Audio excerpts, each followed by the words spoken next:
السلام علیکم ورحمۃ اللہ وبرکاتہ الحمد للہ وسلام علی عبادہ الذین اصطفى اللہم صلی وسلم علی نبینا محمد صلی اللہ علیہ وسلم اما بعد اعوذ باللہ السمیع العلیم من الشیطان الرجیم من حمزہ ونفسہ ونفثہ وما عندکم ينفد وما عند اللہ باق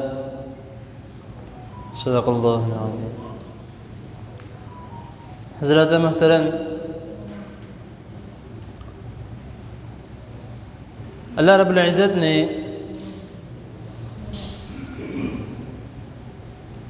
جب کسی پر کوئی آزمائش آتی ہے، کوئی بیماری آتی ہے، تو ہر شخص اس کو چھوڑ کے چلا جاتا ہے، الا ماشاءاللہ لوگ ایسے ہوتے ہیں جو اس کا ساتھ دیتے ہیں۔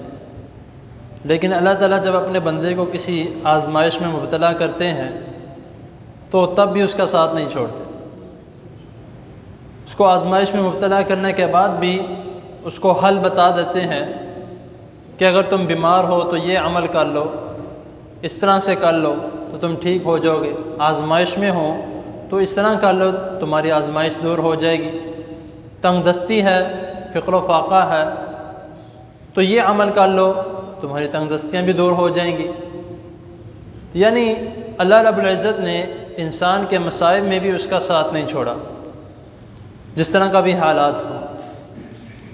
اور جب انسان اور مومن مسلمان اور پکا مسلمان جب وہ بیمار ہوتا ہے یا خوشحال ہوتا ہے، دونوں چیزوں میں اس کے لیے نفع ہے۔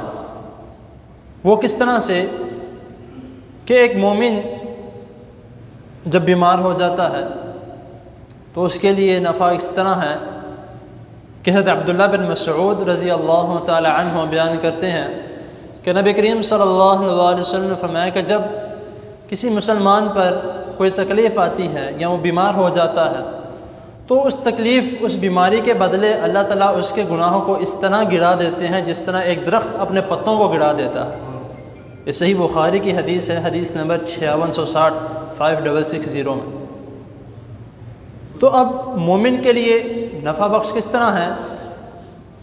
ایک عمل تو جس طرح میں نے ابھی بتایا کہ اس کے گناہ بخش دیے جاتے ہیں۔ اب گناہ بخشے کس طرح جاتے ہیں یہ تھوڑا سماعت فرمائے کہ ایک مومن خوشحال ہوتا ہے، اللہ تعالیٰ کا شکر ادا کرتا ہے کہ اللہ تعالیٰ شکر ہے تو نے مجھے خوشحالی دی ہے، میں کسی قسم کی پریشانی میں مبتلا نہیں ہوں، تنگ دستی میں مبتلا نہیں ہوں، جس حال میں آپ نے رکھا اللہ تعالیٰ کا شکر ہے۔ اب دوسری طرف آ جائیں کہ اگر کسی پریشانی میں ہے، کسی تکلیف میں ہے، کسی مشکل میں ہے، کسی بیماری میں ہے، تب وہ کیا کرتا ہے؟ تب وہ بھی یہی کہتا ہے کہ اللہ میں نے صبر کیا، آپ نے ہی مجھے صحت دینی ہے، آپ نے مجھے پریشانی سے نکالنا ہے۔ تو دونوں میں اس کے لیے نفع بخش ہے، شکر کرتا ہے تب بھی گناہ معاف کیے جا رہے ہیں، اللہ تعالیٰ مزید دے جا رہے ہیں، اور جب بیماری میں ہے، کسی قسم کی پریشانی میں ہے، تب بھی کہہ رہا ہے اے اللہ میں نے صبر کیا ہوا ہے، آپ نے میرے اوپر رحمت کرنی ہے، تب بھی اس کے گناہ بخشی جا رہے ہیں، اور اللہ تعالیٰ اس کو رحمت بھی دے رہے ہیں، اس کے اوپر برسات، اس کے رحمت کی برسات بھی کر رہے ہیں، بیماریوں سے شفا بھی دے رہے ہیں، تنگ دستیاں بھی دور کر رہے ہیں، پریشانیاں بھی دور کر رہے ہیں۔ تو یہ ہمیں جس حالت میں بھی ہوں، بیماری کی حالت میں ہوں، کیونکہ ہمارا جو باب چل رہا ہے وہ بیماری کے متعلق ہی ہے، اس لیے جو یہ چند باتیں جو ہیں اس کے متعلق میں بتا رہا ہوں، تو اسی لیے کوشش کرنی چاہیے کہ اللہ تعالیٰ جس حال میں بھی رکھیں ہمیں خوش رہنا چاہیے۔ بیمار ہیں تب بھی صبر کریں، اللہ تعالیٰ سے دعا کریں، خوشحالی میں ہیں تب بھی اللہ تعالیٰ کو شکر ادا کریں۔ تو اس کے متعلق جو بیماریوں سے بچنے کے متعلق جو دعائیں ہیں، اور کئی لوگوں کا ایک جو وہم ہوتا ہے یا ایک شک ہوتا ہے کہ بیماری اللہ تعالیٰ کی طرف سے ہوتی ہے، اس کے متعلق بھی انشاءاللہ تعالیٰ کل بات کی جائے گی، اور ایک جو دعا بہت خوبصورت جو ایک نبی کی ہے وہ بھی انشاءاللہ تعالیٰ کل بیان کی جائے گی، اور آگے اسی کے متعلق جو دعائیں ہیں بیماری کے متعلق یا پریشانی کے متعلق، آزمائشوں کے متعلق، وہ انشاءاللہ تعالیٰ بیان کی جائیں گے۔ اللہ تعالیٰ کے حضور دعا ہے اللہ تعالیٰ ہمیں جو سنا ہے اس کو سمجھنے کے، اس پر عمل کرنے کی توفیق عطا فرمائے۔ بیماروں کے لیے ایک دو بھائیوں نے درخواست کی ہے، اللہ تعالیٰ سب بیماروں کو صحت کاملہ عاجلہ عطا فرمائے۔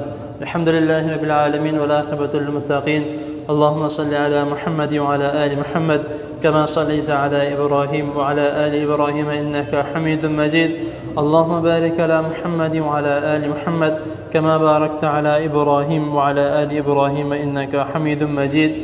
ربنا آتنا في الدنيا حسنة وفي الآخرة حسنة وقنا عذاب النار. ربنا ظلمنا أنفسنا وإن لم تغفر لنا وترحمنا لنكونن من الخاسرين. يا شافي الأمراض اشف مرضنا ومرضى المسلمين. اللهم اشف مرضنا ومرضى المسلمين. أذهب البأس رب الناس واشف أنت الشافي لا شفاء إلا شفاؤك شفاء لا يغادر سقما. اللهم إنا نعوذ بك من جهد البلاء ودرق الشقاء وسوء القضاء وشماتة الأعداء. لا إله إلا أنت سبحانك إني كنت من الظالمين. رب ارحمهما كما ربياني صغيرا. رب ارحمهما كما ربياني صغيرا. رب ارحمهما كما ربياني صغيرا. ربنا تقبل منا إنك أنت السميع العليم وتب علينا إنك أنت التواب الرحيم. وصلى الله تعالى على خير خلقه محمد وآله وأصحابه أجمعين. رحمتك يا أرحم الراحمين.